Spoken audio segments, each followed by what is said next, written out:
Well, good morning, everybody. I'm really happy to be able to present Mark Healy this morning.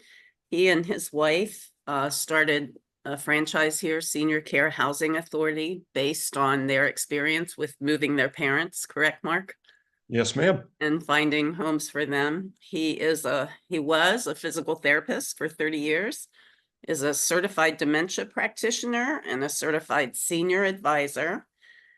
And from the website, I think that he has a passion for helping seniors. So thanks for joining us, Mark. Oh, thank you very much. And I'm going to share my screen, hopefully, and help me out. How are we doing? Good. There you Great. go. All right. Again, thank you very much for this opportunity to share with your group, the Parkinson's group. Um, my mother actually, there, besides being a physical therapist, working in skilled nursing for the last 20 plus years, my mother-in-law had Parkinson's, and we cared for her in our home for the last 6 years of her life. And it was a joy.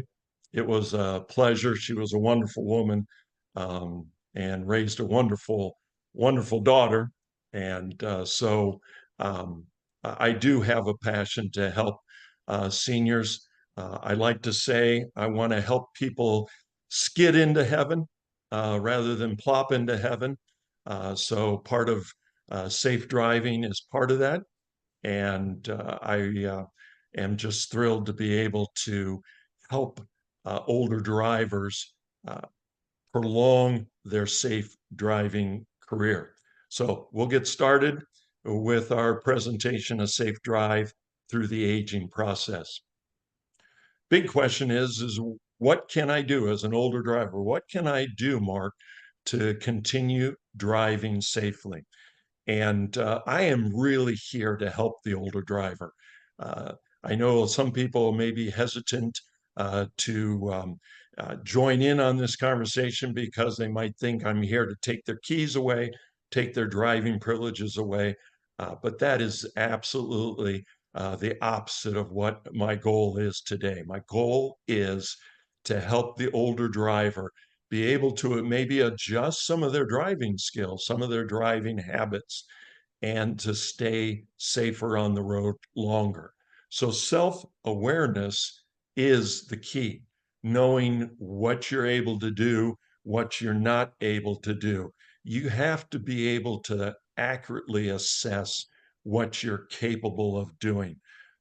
In other words, if you stay honest with yourself, you can recognize and identify any declines in cognitive ability or any declines in your physical ability, and then make appropriate adjustments to your driving behavior. For instance, when my mother was living in Houston, Texas, she was 90 and still driving, but she understood that her ability, her physical ability, was declining. So she didn't drive at night. Um, and one time I called her up and I said, "Hey, Mom, why don't you drive at night?" And she says, "Well, I can't see at night. The glare of oncoming lights, I just can't see at night." I said, "Perfect, Mom. Don't drive at night." And by the way, along those lines, she also modified her driving. She didn't drive in inclement weather, and she also didn't drive anytime outside of 10 to 2. She didn't want to be on the road during rush hour, didn't want to be on the road when the school buses were on the road. So you just have to be aware of your ability cognitively and physically so that you can make those adjustments.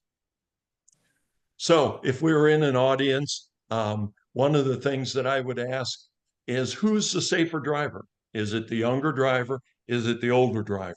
Now, you all know that the older drivers would say they were safer, and the younger driver would probably say they were safer, and then everybody would laugh. Um, but the key is that, and the key is that you really, we all know that younger drivers make mistakes. We all know that older drivers make mistakes. but you need to be aware that you may have to change some of your driving behavior. And so I don't want you necessarily to quit driving, just you may have to modify some of that driving. Because here's the problem. The problem is if there's a two-car fatal collision, so there's a crash, and one of the drivers is 70 years or older, there's a 3.5 times greater chance that the 70-year-old dies or is the one that's killed in the fatal crash. So it's important to understand that the chances of a fatality in a car crash are 3.5 times. Now, this diagram doesn't say anything about your driving skills, doesn't say anything about who was at fault in this fatal car crash. But what it does say is if you're 70 or older, the chances of you being the one that is killed is 3.5 times more than somebody that's younger than 70. And the primary reason for this is frailty. As we get older, we're just more frail. Now, you add in some other things, some other medical comorbidities to that, and you can see why the older person may be the one that is killed in that car crash. Here is an example. This is actually a picture of this accident. And this is an article taken from the internet, so we all know that it's the gospel truth because it is from the internet. But there's two elderly women were killed in this crash when this youngster, this young man, crossed the center line and hit the other car head on. As we talked about from the previous slide, the two people that were killed in this car crash were the 74-year-old driver and the 83-year-old passenger. The 24-year-old actually walked away from this car crash. So it's just important to understand that that frailty and the chances of being killed in a car crash increase with age. So the question is, what are some of the warning signs? Warning signs of diminished skills.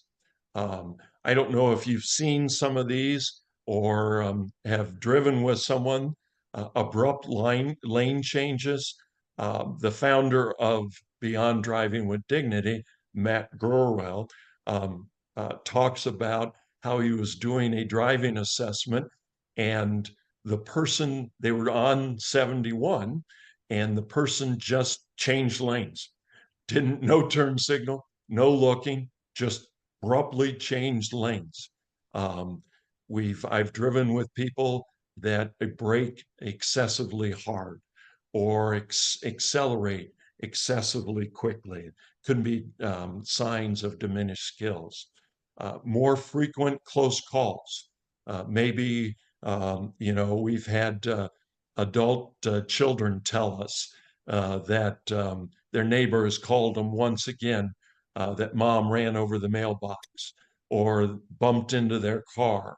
Or we had a neighbor in our neighborhood that was pulling into her garage and went to hit her brake excessively hard, but hit the accelerator instead of the brake and drove her freezer chest into her dining room, drove it right through the garage wall into her dining room. Again, probably a sign of diminishing skills. You maybe have followed behind on the freeway behind someone that has failed to use their turn signal, or once they've, maybe changed lanes or turned, that the turn signal stays on. This last one on this particular side, drifting into other lanes, is a significant warning sign, particularly if you've had some memory challenges. They've done some extensive research, in that individuals with a decline in memory um, also have challenges staying in their lane. And so they will drift from lane to lane. Um, uh, they don't know why, but they've been able to correlate it with a change in memory and some memory challenges. Some other areas, some other warning signs are more conflict on the road, whether it be honking or somebody giving you the international sign that they love you, um, uh, or just people honking at you and not knowing why. I was doing a self-assessment with a young lady, 84-year-old, in the Urbana, Ohio area. And she had lived in Urbana all her life. And I asked her on part of our, during our learning conversation of our self-assessment, one of the questions we asked, do people honk at you? Um, and it's okay if people honk at you if you know why they're honking at you. For example, if you're going to a new doctor that you've never been to, and you think it's this driveway, so you got your turn signal on, you're ready to turn, you recognize that it's not the driveway, you go to the next driveway, got your turn signal on, you're doing everything perfect, you slow down, you recognize it's not that driveway. The guy behind you may get frustrated and may honk at you, but you knew why they were honking at you. This young lady in Urbana said, and when I asked her, do you know why people are honking at you? She said to me, well, young man, I told you why they honk at me. I know why they honk at me. I've lived here all my life. They're honking and waving hello.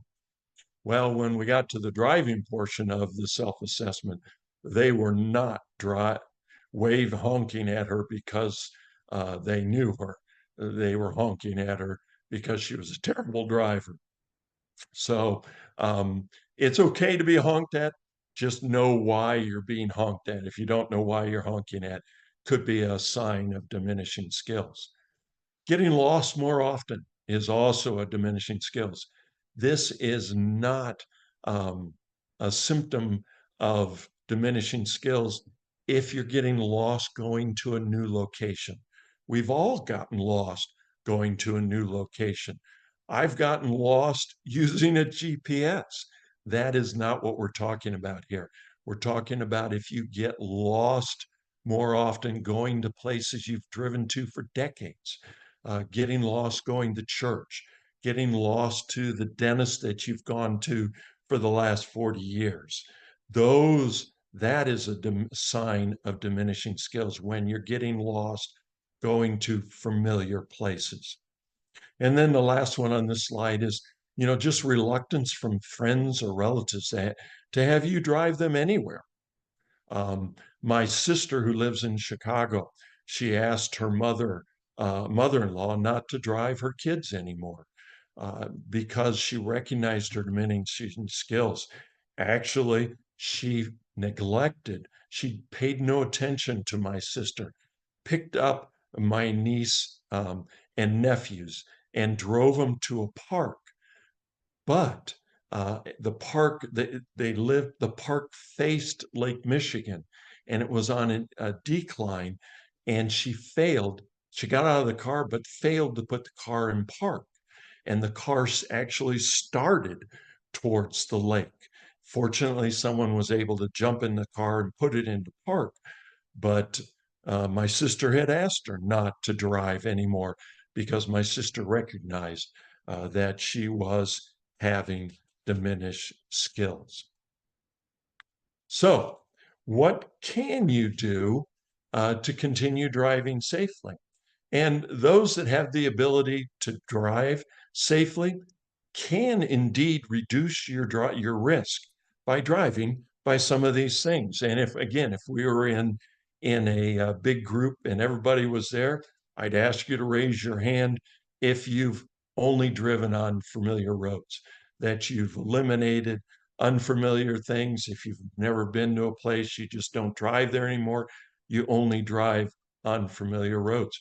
Or maybe you've given up driving to Michigan to visit your brother or your brother-in-law.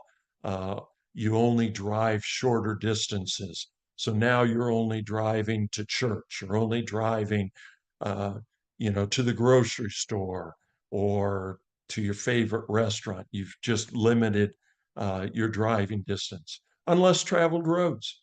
Um, you know, I mean, we drive to church. If you have an option between driving a busy road or driving through neighborhoods, I choose to drive through neighborhoods. So maybe you're driving on less traveled roads. Or like my mother, maybe you've limited your driving to only daylight hours. Um, that is one of the ways that you can reduce your risk of driving or avoid rush hour traffic. The other day we were on 275 trying to get on 71 North at rush hour. Whew, holy smokes. If you have an opportunity to avoid that during rush hour, that indeed you can reduce your risk. And then avoid bad traffic. Like the picture, you don't want to necessarily be driving when it's snowing or raining or those type things. These are good ways to reduce your risk of being involved in a traffic accident by driving. But let me share a story. And one of the reasons that Matt Gurwell put together this program called Beyond Driving with Dignity. Um, Matt went to high school in Northwest Ohio, very, very rural area. I don't know if you've ever been up in like Napoleon and that area in Northwest Ohio. But Matt went to school with a young man by the name of John Smith. Smith's not his last name, but John is his first name, but went to school with John Smith.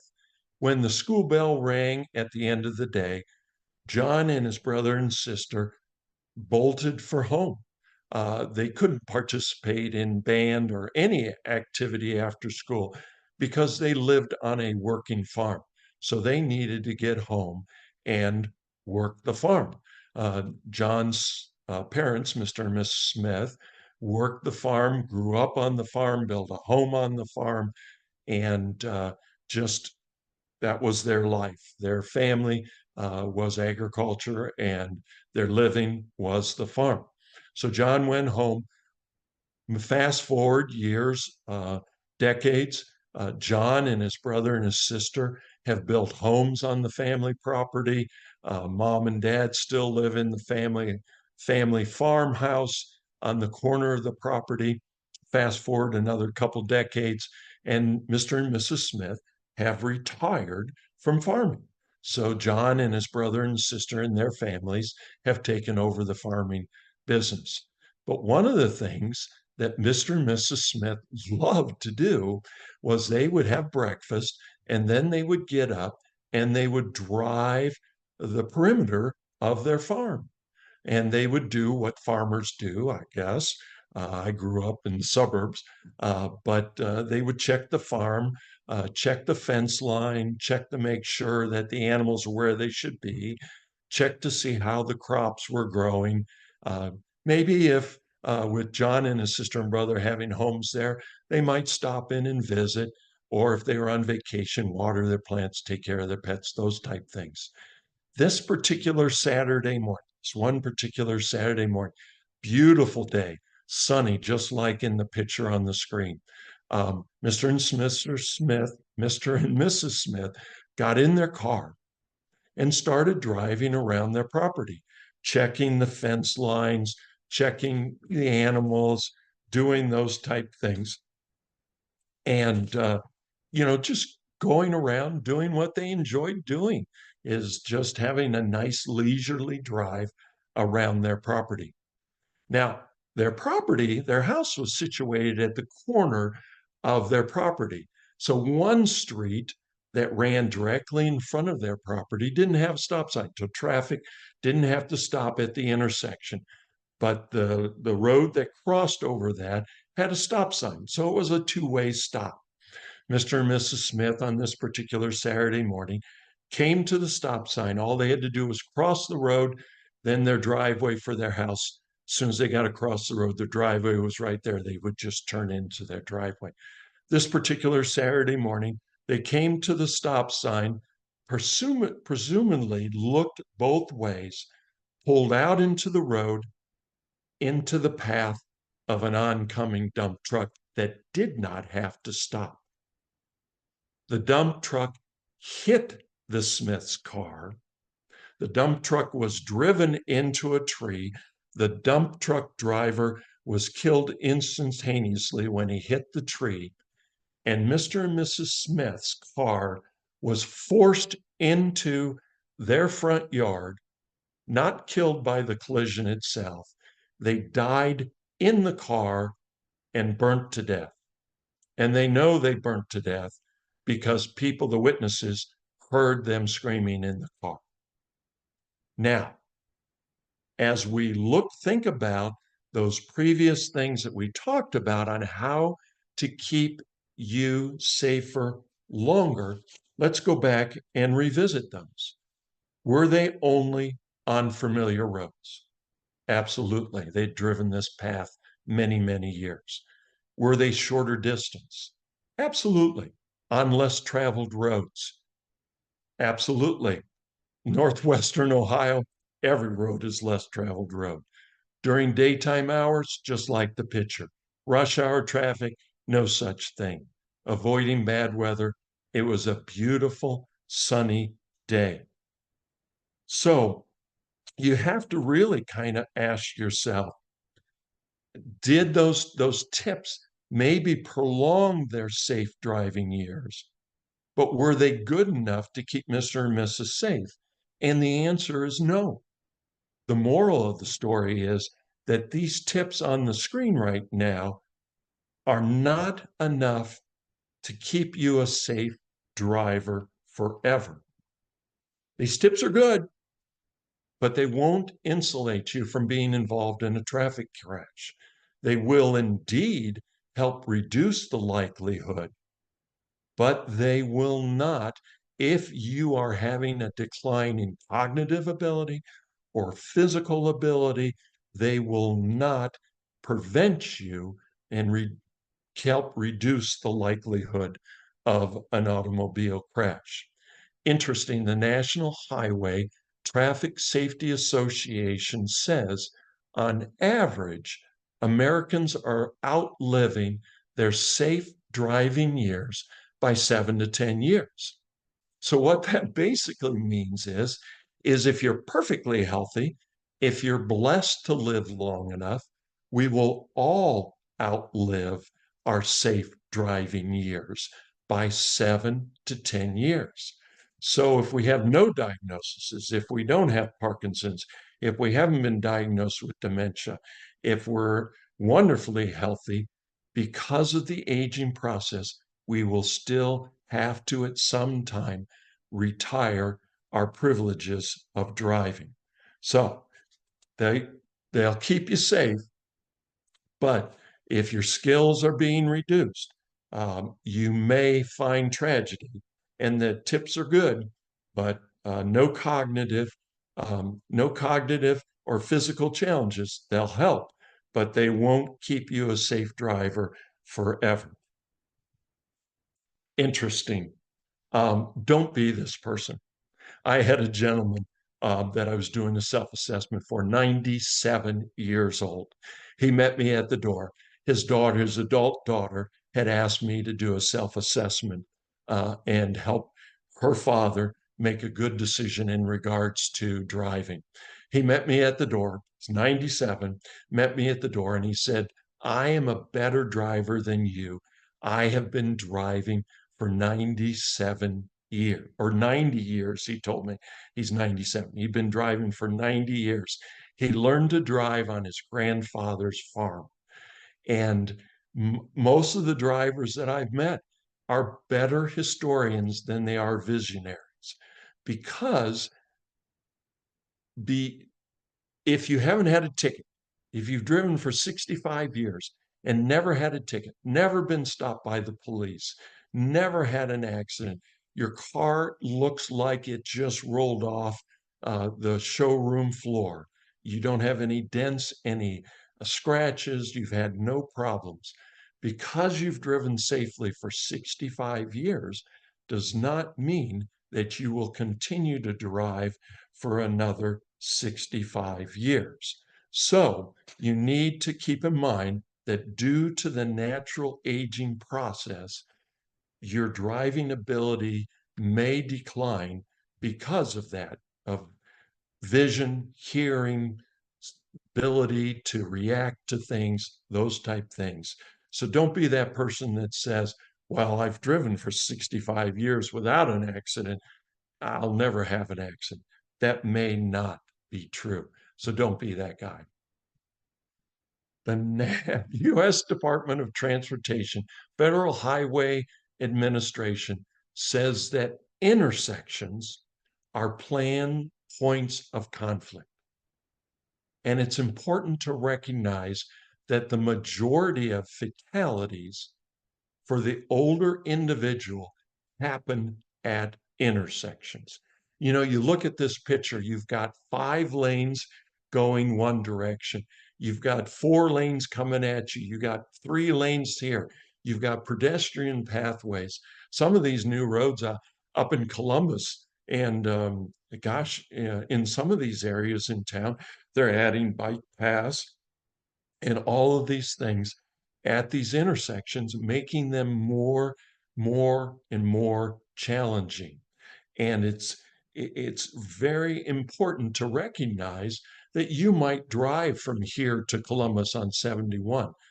And kind of like airplanes, airplanes don't have the majority of their crashes when they're in the air and drive, and flying, just as majority of accidents do not happen on the highway. The majority of plane accidents happen landing and taking off. The majority of car accidents happen at the intersection, and particularly a left turn intersection. So it's important to understand, very important. Please, if you take nothing, one of the things I want you to take from this presentation at that intersections are very dangerous and have the highest rate of fatalities for the older individual. Matter of fact, a study out of the University of Kentucky has indicated that each year after the age of 65, left-hand turns become more and more and more dangerous. You know, if you're 65 and you're watching this video, left-hand turns are still dangerous.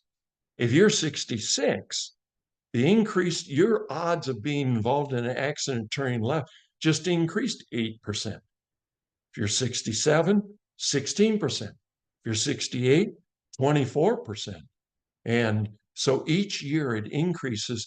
And that what they did is they did a retroactive study of all the accidents, and they determined that as you get older, left-hand turns at intersections are more and more dangerous. So please remember, be extra careful at intersections, especially when turning left.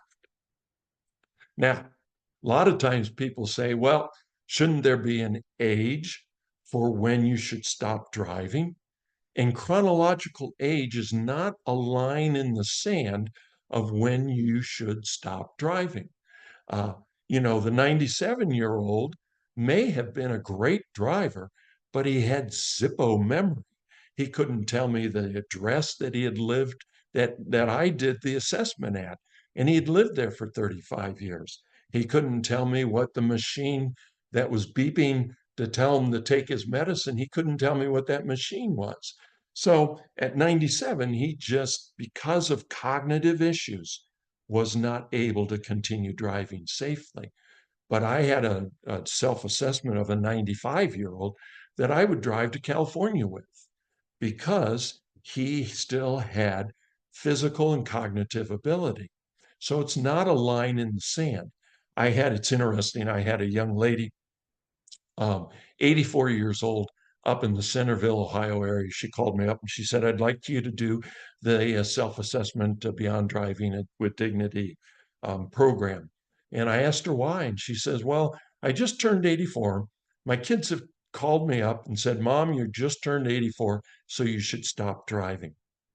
I went up, did the self-assessment. She was sharp as a tack. She had no challenges with any cognitive exercise we did.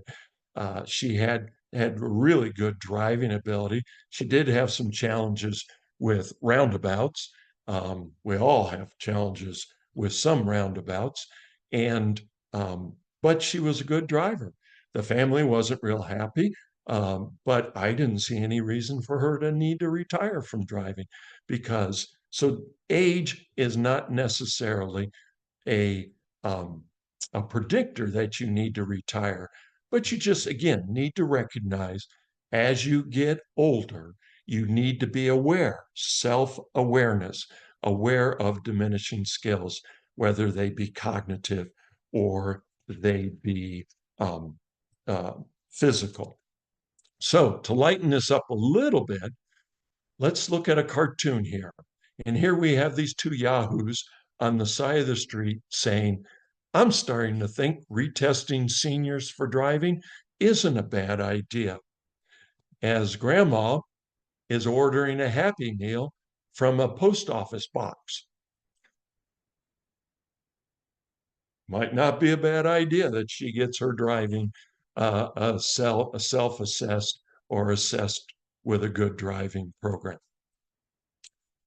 I must admit, I am absolutely thrilled. I don't know if you all have read your newsletter, your spring newsletter, but I read through the spring newsletter on your website, and I was thrilled with the amount of opportunities you have to exercise, to be involved with exercise at little to no cost through a variety of programs.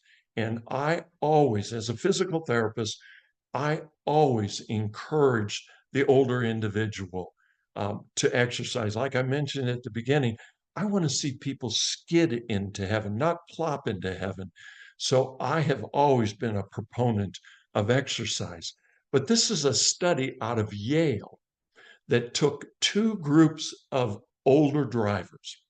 One group of the older drivers, they did a driving simulator. So they put them in front of a driving simulator and they scored them. And they told that group to go home. They did nothing other than to just go home. They had another group of older drivers that they did a driving simulator. And they told this group to go home and do some gentle stretching for the legs and the arms and to do some light walking. So they didn't tell them to go home and get a membership at Crunch Fitness.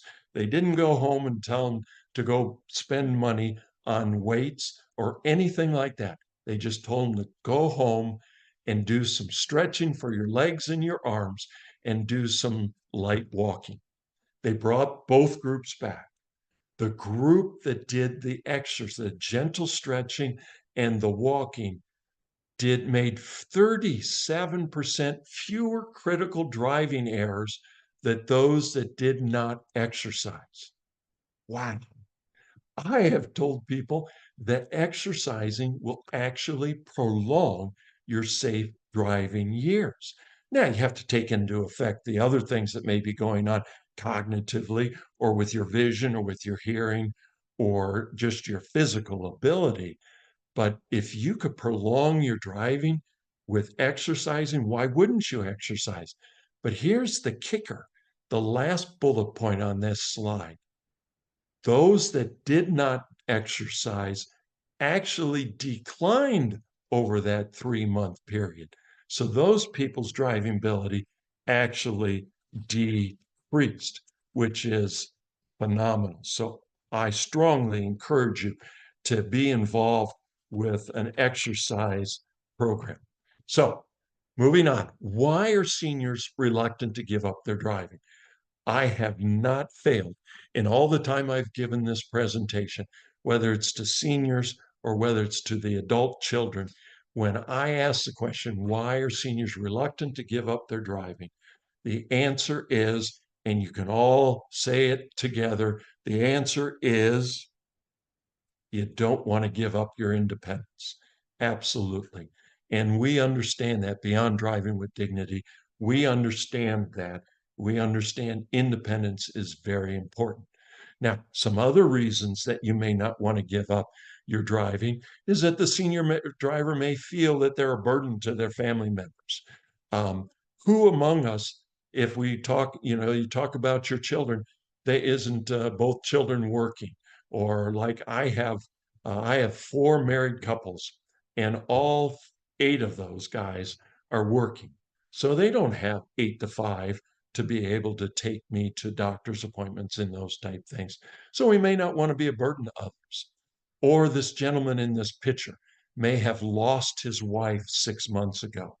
His kids just called him this morning and they said, Dad, we don't think you should be driving anymore. We're coming over and taking your keys and your car. So now you've added loss on top of loss, and also fewer social activities. It's interesting. COVID has done one thing for us. They've demonstrated how damaging isolation can be to people. There's a study out of Harvard that says isolation can actually be worse than smoking or alcoholism. So, with our program, we do everything possible if it is time to give up driving to make sure that that older driver is not isolated and they can make it to doctor's appointments or church or to time with the boys at McDonald's. Just because it is time to retire from driving does not mean you should lose your driving. You should lose your independence. So don't lose your independence because you've given up your driving privileges. So, what can you do? What can you do as an older driver to prolong, besides the exercising, to prolong your safe driving years? You can attend a mature driving class. AARP offers one online. AAA offers one online. Various driving, Bex is located in this area. They offer a mature driving class. You can do that. One of the other things that you might want to do is consult your physician. Now, this is contentious for physicians because they don't want to lose you as a client. So they're not going to tell you to stop driving. When I say consult your physician, have them look at your prescription. There is a drug that is popular, offered for Parkinson's, that actually causes dizziness, blurred vision, those type things. So you can ask your physician, say, hey, I'd like to continue driving. I'd like to continue driving safely. Am I taking any medication with the side effects that might affect my driving? Or you can consult a geriatric pharmacist for the same thing.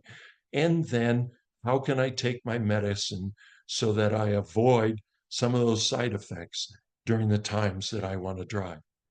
Another thing would be to listen to friends and family. If people are honestly coming to you and saying, you know what, Bob, I'll drive from now on. I'll drive to meet. Well, I'll pick you up so that we can go meet with our guys at McDonald's. Or a family member says, Dad, I'll pick you up and we'll go to church. Listen to them because they're trying to keep you safe. They're trying to help you just be safe in that transition. The last bullet point is start planning now. As I mentioned earlier, the National Highway Traffic Safety Association says we're all going to have to retire from driving if we live long enough. So now's the time to maybe use Uber. Maybe now's the time to, if you live in Claremont County, to become a part of the Claremont County Senior Association. Wow, they have a tremendous program over there, but you got to join and take part of that program. Now's the time. If you live in Butler, you can get transportation for $5. Warren County, $1.50, I think it is now. I'm not sure on Hamilton, but those peripheral counties have some nice plans for seniors for driving. If you have a Medicaid Advantage program, they also offer sometimes. Um, uh, I know a program that offers 24 one-way trips to medical appointments. So free, take advantage of those. Start planning now, start using those. So when the day does come, if you live long enough, the day does come that you need to use some of those plans, plan B, that you've already started using those. You might involve grandchildren, might involve your adult children, and those type things. So you need to start doing some of those things. Just this is a family driving agreement that we have through our program. It's also, you can download this from other websites, but this is our particular one. The idea is, because we will all have to give up driving if we live long enough. This basically says, I trust this individual that when they come and tell me, you know what, Mark, it's time to retire or it's time to modify your driving, that I will listen to them and I will accept that their recommendations. So it's a tool that you can use. We call it our family agreement. Again, the key to successful retirement from driving is related to your plan B, your ability to find and implement those practical transportation alternatives. And they're out there. You just need to tie into those programs. You just need to be aware of those programs. There's a program called Go Grandparent that's available for the older driver that is not as astute as maybe as our adult children with using their smartphone. I don't know why they call it a smartphone for some of us, but it gives them the ability to track and make sure that their driving experience is safe. It's called Go Grandparents. So it's just important that you have that plan B to maintain that independence. Matt Gurrell tells a story about one of his first self-assessments, and it was an 80-year-old, and she met him at the door. She looked down, she never made eye contact with him, looked down at the floor. She said, when she met him at the door, she says, I know why you're here. You're here to take my drive. You're here to take my keys away from me, and I don't like you. They made their way to the kitchen table, and after the learning conversation, she started crying, and she said, Matt, I really shouldn't be driving. I'm not safe for me, and I'm not safe for other people. And I don't want to be the one responsible for maybe injuring somebody else. So I'm ready to retire from driving. After she had regained her composure, they brought the family in, which is one of my favorite parts of the program. They brought the family in and let the older driver tell the family their decision and what had transpired during the self assessment. The family came alongside her. It involved grandchildren, it involved neighbors, it involved church members, it involved her friends. They had her covered. Matt called a couple, 3, 4 months later, and her name was Evelyn. He said, Evelyn, how are you doing? There was a pause on the phone, and Evelyn said, Matt, I'm exhausted. And Matt said, oh no, what's wrong? Are you okay, Evelyn? She said, Matt, I've never been this socially active in my entire life. And she was pooped from all of these people picking her up and taking her to church things and community activities and all of her appointments, and they had her covered, and she was tired. And that's what you can do if you plan ahead. Matt was doing a presentation up in the Cleveland area, and it was to about 35 people. And a little ways into the program, he saw the lady that's on the left with that looks like she just bit into a lemon. And about 10 minutes into the presentation, he heard her say, "If I have to give up my driving privileges, I'll just die." Matt thought, oh dear, this must not be going well. But towards the end of the presentation, he saw the lady that was on the right.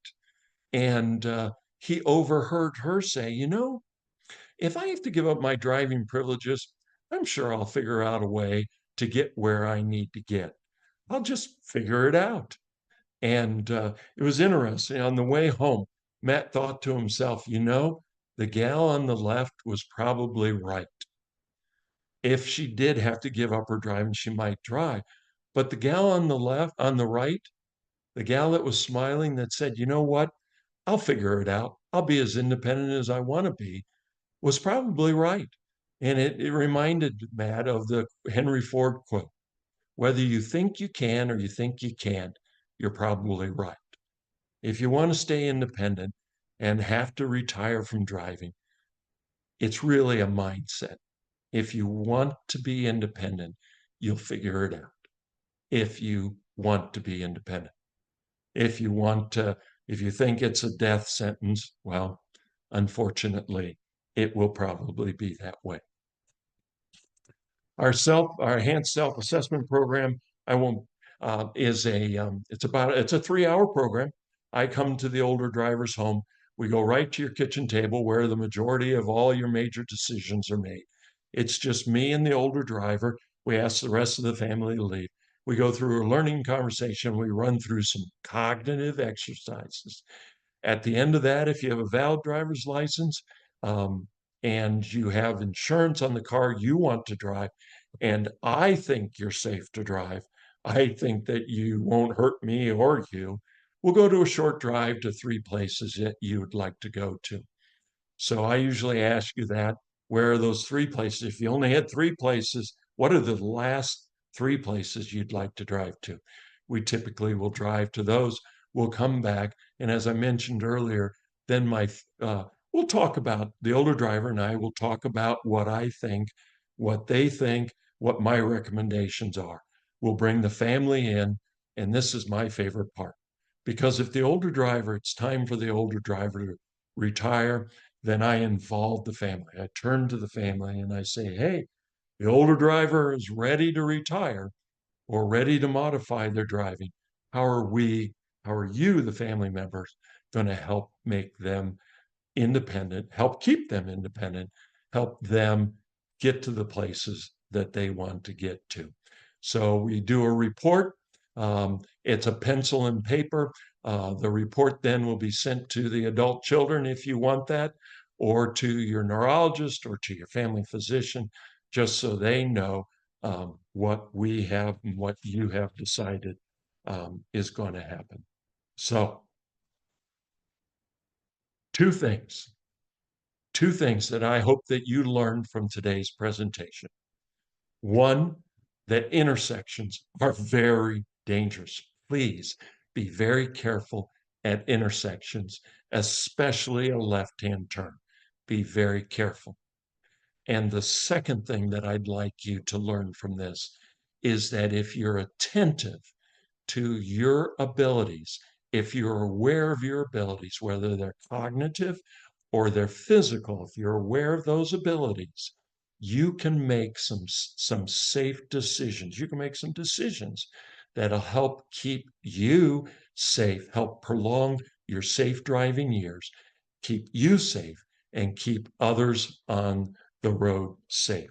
So those 2 things I hope you took away from today's presentation. Thank you. And what questions can I answer? Thank you for that question. Everyone, if you want to unmute yourself to ask questions, now's the time, or if you want to put it into the chat. We already have one comment in the chat. Well, two. Great presentation, a lot of food for thought. Maureen says, I agree. Maureen's muting herself, so. Yeah, no, I do. I want to say thank you, Mark. I think the points you made are so important. I am the youngest of 6. Mm. So all my siblings are almost in their 80s these days. And I have to admit, it's a little scary when I drive with them.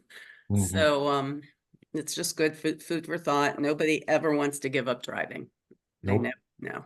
And it's a hard thing, but in this day of Uber and go-go grandparents, I just wonder if as insurance rates rise, gas is expensive, car maintenance is expensive. I just wonder if it doesn't really balance out in the long run. Well- For short trips, not for long ones. Yeah. Well, it adds up though. Even the short trips, I went to AAA, and AAA has, if you do the average, it's very expensive to own and operate a car when you add everything in. Mhm. Yeah, thank you, Mark. I just want to, Nancy Wetter here. Great presentation, good points for anyone, not just Mhm. people with Parkinson's. And so with some neighbors, relatives, and friends also. And it's very good to keep in mind and have that right in front of you. All the points that you made. Thank you. You're welcome. We have another comment in the chat. Mark is an excellent presenter. I can tell he's kind and patient. I see my 75-year-old self in a lot of his words. Thank you all. And then we have another thank you, Mark. So yeah, a lot of people are very grateful today. So am I. Thanks. I enjoy it. If we can help save the tragedy of a police officer coming to your front door and knocking on the door and saying, so and so was involved in a fatal accident. If we can just save one, Yeah. we've done a tremendous job today. So just so people know how to contact you, Mark, did you have a slide with the phone number? Or I do you have a do. website? I do. I know you have a website, but there you go. Okay. Senior care. And that's my lovely bride. Oh, Oh, nice picture. very Thanks. nice. And the recording of this presentation will be on the website, and so this information will be accessible. And I can also make sure I can email it out to people who signed up today. Great. Thank you. Absolutely. Well, thank you again, Mark, and thank you everybody for joining us today. It was Thank you, Mark. educational. Thank you for this opportunity. I appreciate it. You're more than welcome. Yeah. Thanks for your time. All Bye, right. everybody. Enjoy the sunshine while it lasts. Yeah, it's time for some yard work. Exactly.